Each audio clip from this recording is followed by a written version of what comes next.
இது சுண்டைக்காய். மிக்சியில் சுண்டைக்காயும் பூண்டும் போட்டு மிக்சியில் ஆட்டி வச்சுருக்குறாங்க. அடுத்து புளி கரைச்சி வச்சுருக்காங்க. இப்போ எண்ணெய் ஊற்றி சுண்டைக்காயை தொக்கு செய்ய போகிறோம். இதில் மிளகாத்தூள், உப்பு எல்லாமே போட்டு பெருங்காயம் போட்டாச்சு.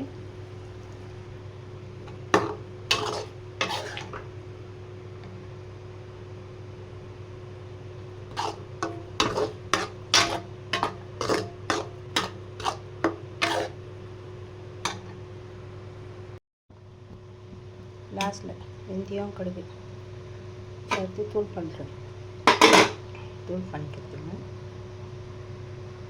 லாஸ்ட்டில் போட வேண்டியது.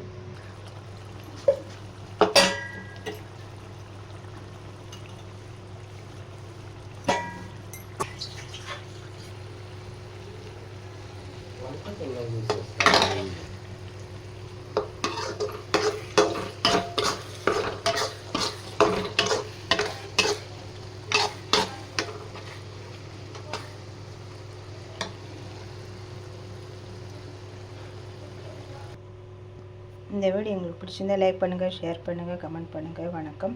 சுண்டைக்காய் தொக்கு.